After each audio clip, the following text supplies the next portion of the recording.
Hey there guys, it's Greg from Beastie Geeks and thank you so much for watching our channel. It's been a long time since our last video, but thankfully our move finished and now we can finally focus on our beloved hobby again. So in this video I want to show you World of Tanks. It's a skirmish game based on a video game with the same title.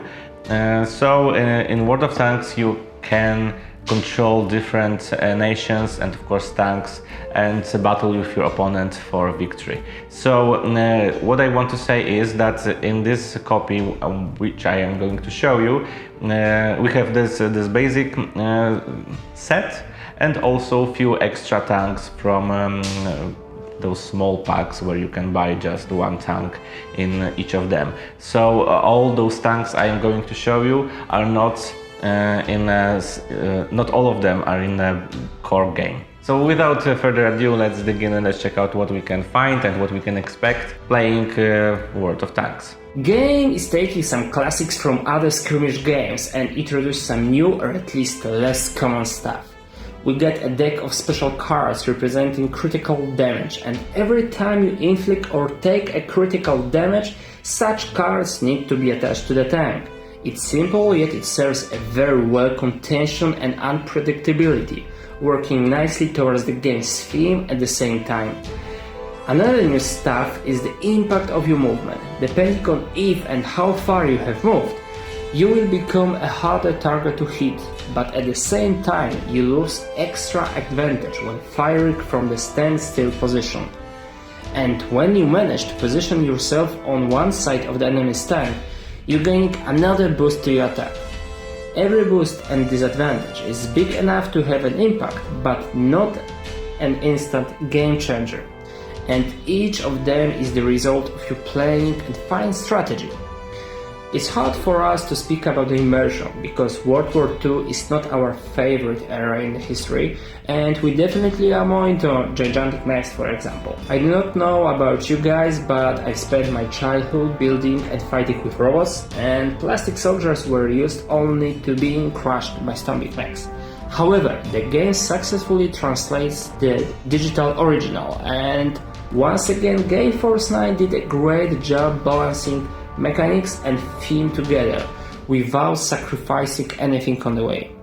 Things we're missing when it comes to the immersion are some narrative scenarios. Imagine a mini campaign written like This War of Mine, for example. More and more skirmish and war games are going into narrative sessions like Fallout, Elder Scrolls, Sigmar. It would be nice to see something similar in the World of Tanks. It's a miniature game even by the name, and if you are into World War II and or tanks, you're gonna love the minis and details not only in their design but also in special skills they have. Lighter tanks are obviously more mobile on the battlefield, while the heavy ones, and when strategy is executed as planned, could be a total overkill. We also appreciate the details like not every cannon could rotate, which is another thing giving you advantage or disadvantage on the battlefield, and it stays true to the original tanks as well. One of the things making this game stand out from the crowd are cards with tanks upgrades.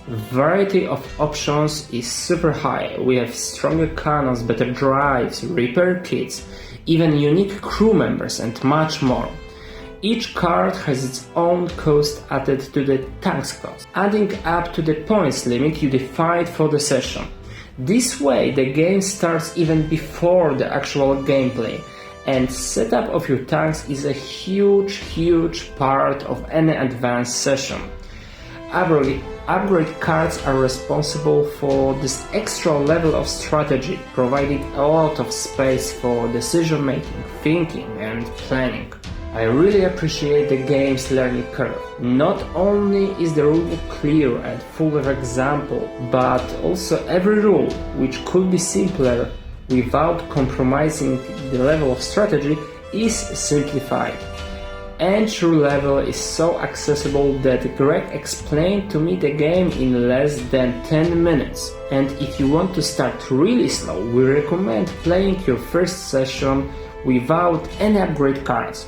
Although they are responsible for the big part of the magic happening in this game, choosing them could be a bit overwhelming for the new players. Starter is a perfect way to have full session and decide if the World of Tanks miniature game is something for you. We get 4 tanks, a few turn tiles, some upgrade cards and other stuff necessary to taste everything the game has to offer. However, the game starts to shine with around 5 tanks on each side of the conflict. Single add-ons are priced reasonably, so I'm not complaining about the price or starter content, just bear in mind it would be great to buy a few extra tanks to truly enjoy the game. When the war theme is not our cup of tea, we really enjoy the skirmish side of the game.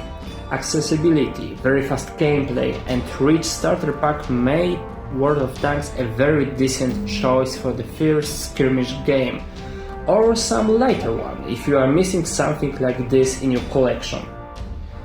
What we are missing for now are more fancy terrain elements affecting the gameplay and more creative narrative scenarios. At this moment, World of Tanks miniature game gets from us strong 7 scratches and well-deserved mark of recognition. Let's see what the future will bring and how the game will evolve.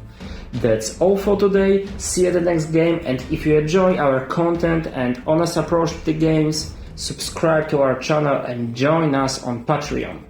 See you at the next game.